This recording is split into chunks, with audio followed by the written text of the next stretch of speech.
Hello, I'm Matt Galloway, and this is the Current Podcast.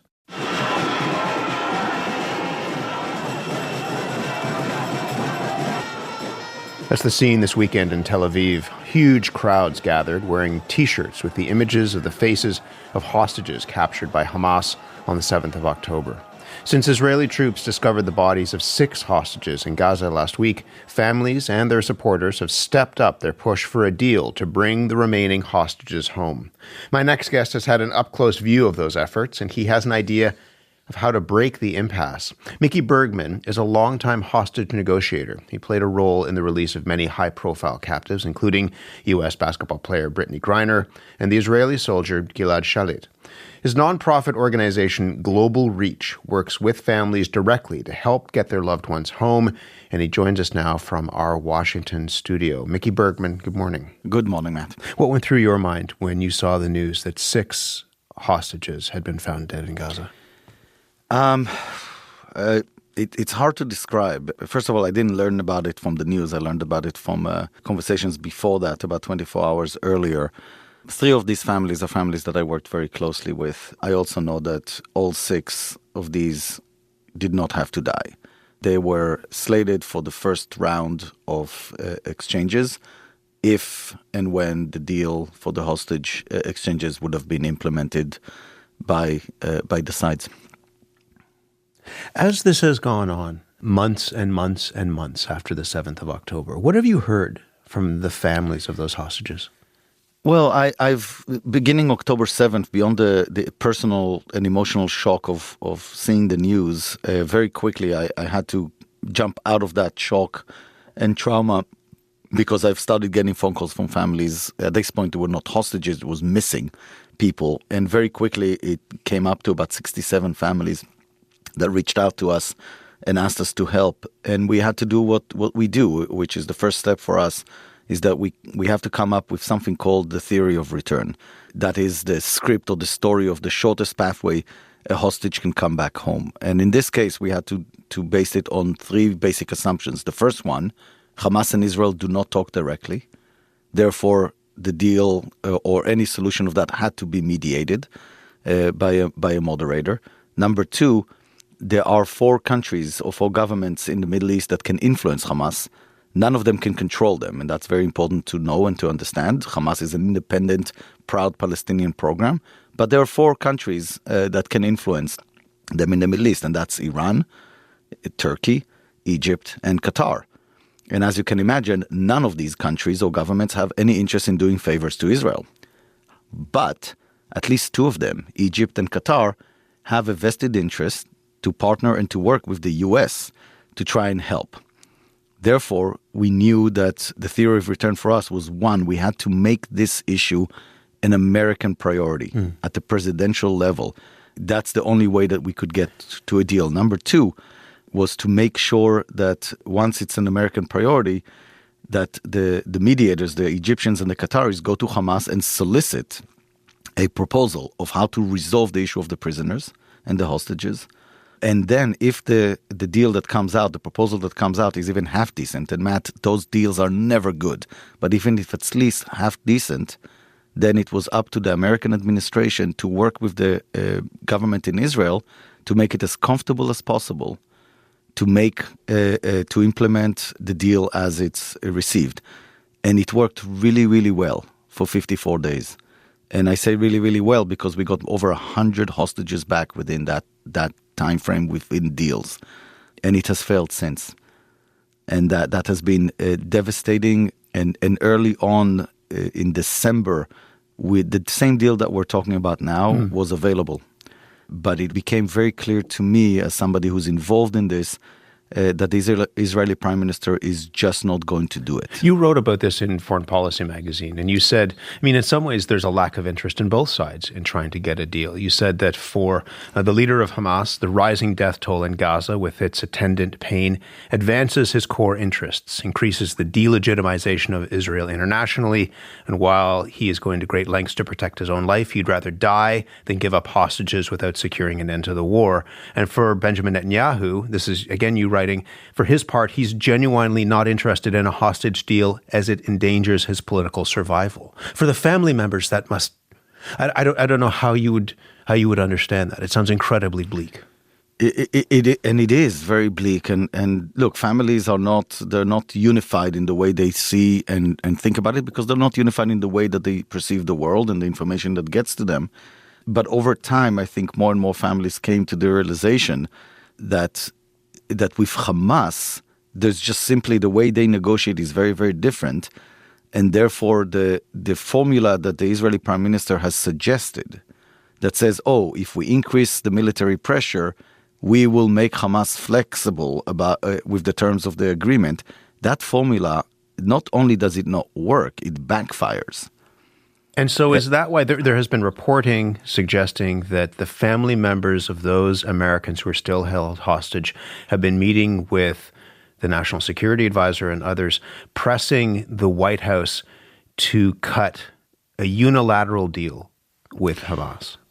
Yeah, and look, this is the article that I wrote did not come out of thin air. It's as a result of months of work on this, both behind the scenes of trying to understand what is possible and making sure that something like that is feasible. And second is conversations that families have had with the White House and pushing to different things. But I have to make sure everybody understands the concept of this deal, of the specific deal for the American hostages, is not intended in order to let go or leave behind the Israeli hostages. It is the only way right now to break the stalemate that we're stuck in, and it might open the door to bring the rest of them home as well. So explain what that would look like, this approach, because again, from a distance, it could seem like this is just to get the Americans out and leave everyone else behind. What would this new approach look like that the Biden administration could take? Yeah, so think about it there's different parties in it that we can dissect in this, but let's focus for a second on the Israelis or the Israeli Prime Minister. If there is a deal, the indirect deal between Hamas and the United States that is going to release at least the 4 Americans that we assume are alive still being held there, and it's tangible, and it's credible, and it's about to happen. From an Israeli Prime Minister's perspective, he's about to be exposed to the fact that his actions have killed hostages, and yet the American president is releasing hostages. Now, we keep referring to them as Americans. They're Israelis as well. Mm-hmm.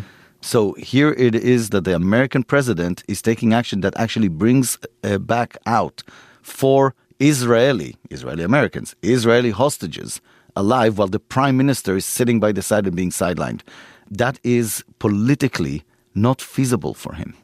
And that might be the incentive needed in order to force him to go into the deal that is on the table, actually, and has been on the table for a long time for the larger exchange. And if he doesn't, at least we get 4 hostages back home. And then following that, again, the political dynamic in Israel might be one that breaks the camel's back on from a Bibi Netanyahu perspective and forces him into the deal. This would require the United States to negotiate directly with Hamas, an organization that many countries, including the U.S., have designated a terrorist organization. How do you go about doing that? And what would the U.S. have to offer to Hamas that might motivate it to specifically release those Israeli-American hostages? Yeah, so your first point, it's actually not direct negotiations, just like Israel does not negotiate direct with Hamas. It's through mediators. It's through the Egyptians and it's through the Qataris. But it would be, but ultimately, it's through whatever route you're negotiating with Hamas. That is correct, and it's not unprecedented. The United States has done that in order to get Americans out of other terror groups that have been holding American citizens. As a government, it's your responsibility to do what you can to get your citizens, the innocent citizens, back home. And so I think that part, it might be politically criticized, and there'll be some nice demagoguery around it, but essentially that's not the challenge. The bigger challenge, I think, that the Americans, the White House is facing with this, number one, is the threat that will be labeled as if it's a betrayal of Israel, which is that's a legitimate concern, because in a political season, it will be attempted to be explained that way. I mean, an election is just a couple of months away. That is exactly correct. And my argument is that they can handle that, and that should not be the reason why we desert Americans. And the second one, which is probably the most problematic one, is the question of what is it that the United States can offer Hamas in return for its citizens. At the end of the day, the United States cannot stop the war, and the United States does not have Hamas prisoners. And here is where to me, it's the lack of creativity is the challenge. If you're Hamas, and we have to think here, not because we want to legitimize them, God forbid, or anything like that, but we have to understand from their perspective how they look at things. Hamas's objective is the destruction of the State of Israel. Hamas is not going to destroy the State of Israel with people on motorcycles and missiles and try to occupy Israel. They know that. They had October 7th. They had a great success from their perspective. The destruction of the State of Israel for them comes from two routes. One is external delegitimization of the State of Israel that has been extremely successful for them since October 7th. And the second one is internal divisiveness inside the Israeli society. That's how they're going to do that. But the external one is what matters to them. And if there is a prospect of what looks like a Hamas-US indirect humanitarian deal, what it suggests to Hamas is that there might be a big tear between Washington and Jerusalem. And that is a strategic, game-changing agenda. It might be worth for them 4 hostages out of 101 that they have for that. Now, the United States certainly is not intended on having this kind of rift between Washington and Jerusalem. I hope the government of Israel is not into this either. But that potential is something that exists there. And it cannot be articulated by the American government, but it can be articulated by others to make sure that it's explained to Hamas what it is that they can gain from it. Of course, they will want something public that can be some sort of a humanitarian aid deal. There might be other things that they can ask for. But the key thing, Matt, and that's the important thing, we don't know for sure what it will cost until we actually ask. And therefore, I hope that the American administration takes this and goes to the mediators, to Egypt and to Qatar, and say, we instruct you or we ask you to go and fetch for us from Hamas what is the best deal possible in order to get the Americans back home and see what comes back. If this is not about just getting those 4 hostages out and leaving everyone behind, if it's about trying to get everybody out, how would a deal like this motivate the Israeli government and Benjamin Netanyahu to cut a broader deal? Because there have been enormous protests in Israel, hundreds of thousands of people out on the streets protesting the war, demanding the hostages be brought home, protesting how he has led the government in the course of this war. How would a deal like this force him to do something that his own citizens haven't been able to force him to do? Yeah, I think, and that's unfortunately, it's a really, really good question, because there were about 750,000 Israelis in the streets in the last week or so since the execution of the 6 hostages in Gaza. And that doesn't seem to move him. And it doesn't seem to move him because he has about 3 years legally until the next elections. And he believes that in those 3 years, if he persists, he can recover electorally. But right now, he cannot win elections.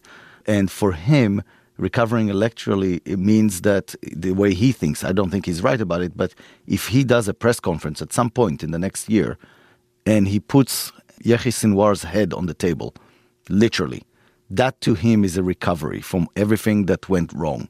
He is wrong about that. It's not going to matter, not for him politically, and definitely not for Hamas's future or the resistance future in this. But that's where he's locked. And even though he has an opposition in Israel, a political opposition that is willing to give him a safety net to go ahead and do this deal, he doesn't trust them. And that is probably for a good reason, because he knows they'll give him a safety net for the deal, and then they'll pull the rug underneath him and go for elections before he's prepared.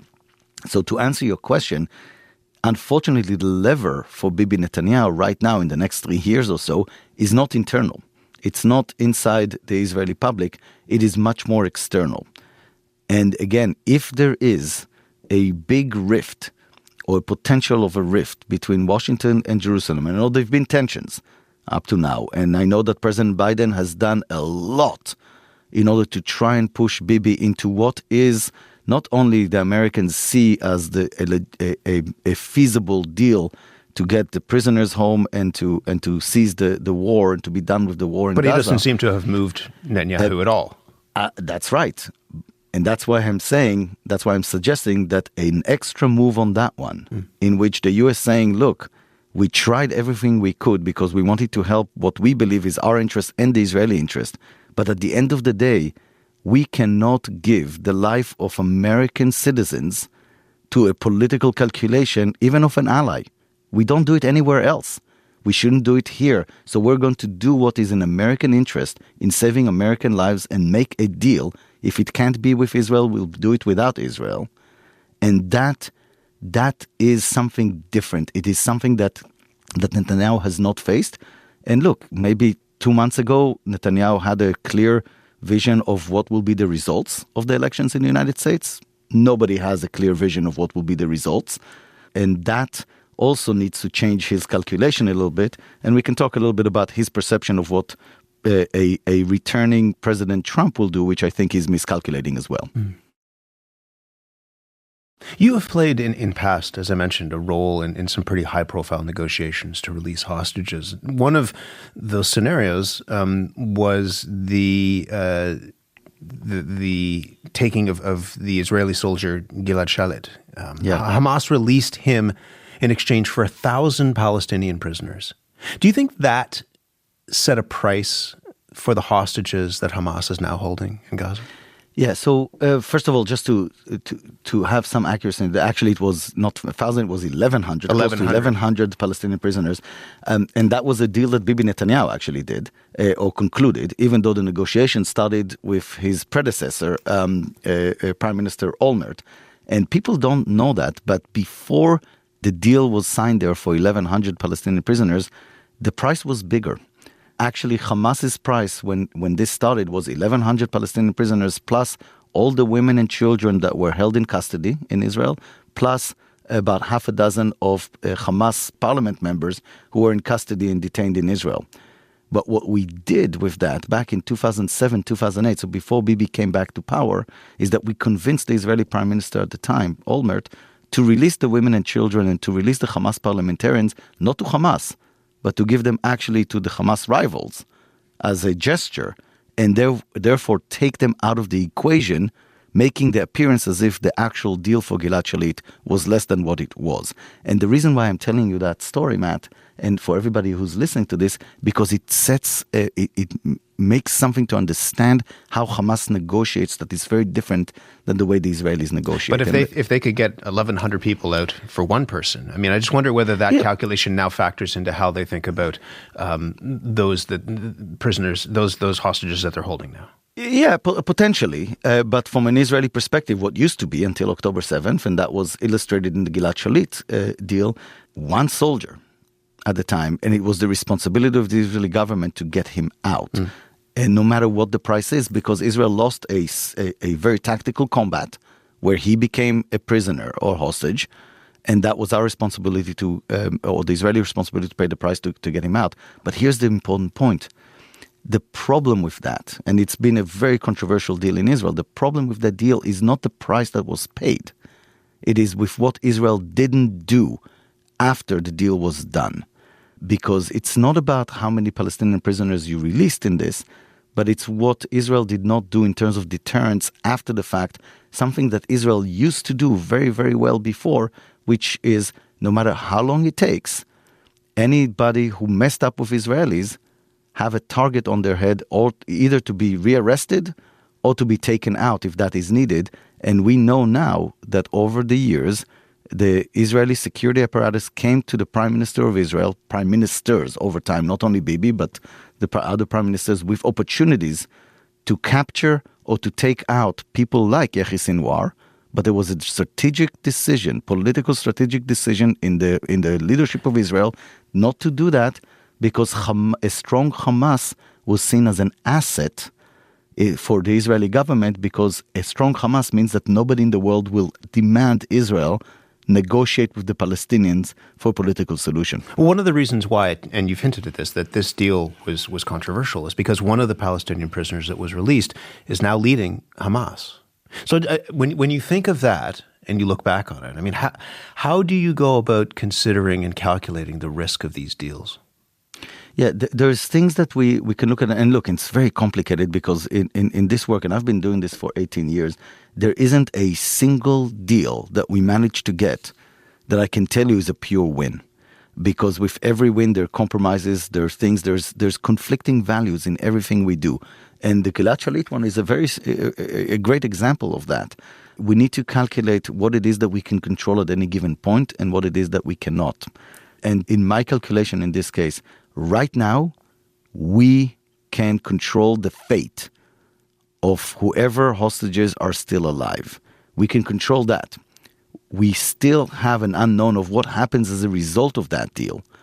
But that gives us the opportunity to influence that after the deal is done. What price do you think Israel should be willing to pay to bring its people home?